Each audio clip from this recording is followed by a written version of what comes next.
Mark Riley, we're back in action. How was Perth? Outstanding, mate. God's country. Went down south for a couple of weeks, surfed a few tubes, spent a bit of time in the green room. Yeah, it's really good, really good. Excellent. Now tell me, in all seriousness, we've been back this basically the end of the second week of training. Yes. Pretty hard month, they tell me, this month leading into really start a footy season. I think that whole club's trained very hard over pre-season. So we've had a really solid, different, quite enjoyable pre-season with the break and then Abu Dhabi and Qatar and then a break and then Christmas. I've sort of, as if from a coaching perspective, enjoyed this one.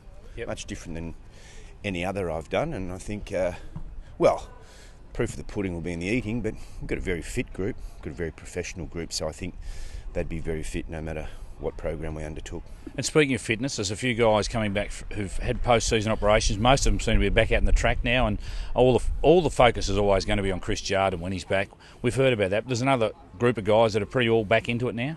Yeah, before Christmas, because we had, I guess it's a bit of a trend in footy these days, is you do have a number of post-season ops, and we were sort of ranging between 25 and 30 guys before Christmas, and now I think we've had 40 most days that do most of the training. Of course, some of the guys that have had some shoulder-type injuries don't do the hit-in stuff, but yeah, the numbers are really good. And the new guys that have come in, the rookie draft, or draftees, and of course the rookies, they get introduced pretty late, the rookies, but how are they going? Good group of young kids. Rookies are a fantastic concept, aren't they, in AFL footy, when you consider guys that play a major role in our competition and who've come off rookie lists. And I'm just sort of looking at Ed Curnow come out now. You know, he had a good impact before he did his shoulder, and I can just see how fit he's got himself this preparation. So he gives himself a real chance to be quite a good player, I reckon. And another boy from Queensland's a big strapping boy, Bell. Tommy Bell, yep. Yeah. Young Dale has impressed me in a couple of the drills that we've done, but without isolating, the individuals. Yeah, they've come in. I think young Bootsma, who's come over from Perth too, who only played 6 games of under-19s football or something, has really taken to it like a duck to water. He's been really impressive for a 73 kilo, 6'3" boy. How old am I feeling? I coached his dad. Yeah. Tell me about you. Obviously, still looking after midfielders this year. Yeah. So let's look at the elite midfielders. Yeah. Murphy's had an operation, Judd's had one, but they're back into it now. Yeah. It must be great. You look forward to the season, saying I've got a bit to work with here. Yeah, absolutely. And I get as much passion also working with a young West Australian that I played footy with and against his father, and David Allard, who doesn't, of course, get the accolades or didn't come through the pathway that a Chris Judd and Mark Murphy did, or Bryce Gibbs or Matthew Cruiser, but gee, he works hard and he leaves nothing in the tank, and to see his career come on as it gives me good joy too. But yeah, it is. It's great to come to work, and because you can lose with talent, but you can't win without it. And I think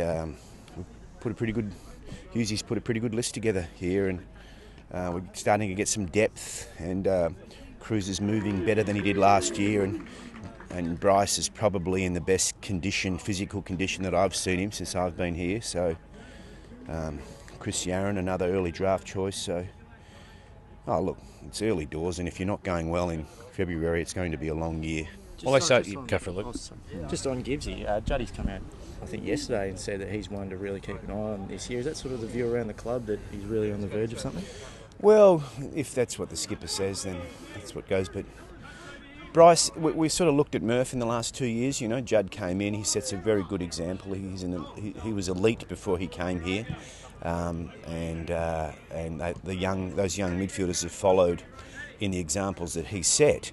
And Murph, who's a year older or a year and a half older than Bryce, and sometimes Bryce gets put in the same category as Murph, but I think it's now he's given himself every opportunity to take the next step. He's played some very, very good AFL football, but with what Mark's been able to do in the last year and a half, has just become consistently top shelf, and I think that's the next step for Bryce. Now, won't be guaranteed, but the way he's trained and the way his body is and how fit he is should give him every opportunity to be very consistent and make that sort of next step in his career. I got no doubt he will. He's a wonderful young man with supreme talent. He's been tried half back in the middle. I mean, is there any one area we could see him spend more time in than another? One of the reasons that he played half back at our club is that we were possibly a little short in that area, but I think with what we saw last year with Laidler coming in, it was fantastic. Dygan, Yarran going back. that have enabled us to play him a little bit more forward. And he gets shots on goal, he marks the ball, he's a beautiful kick. So he'll always, because by nature of his size, he will be a flexible player. But I would have thought that midfield forward possibly could be Bryce's role going forward. Yeah. It's only my opinion. Saw Jarrod Waite running laps before. How's he sort of tracking at this stage of the year? Progressing, yeah. I'd like to see him out in the track, but they tell me he'll be right by round one. He would have played the program and the procedures that he's going through says that he would have played 2 full scratch matches before round one. You know, we all know how talented Jarrod is. It's getting him on the park, isn't he? We're a much better football team when he's fit and playing for us.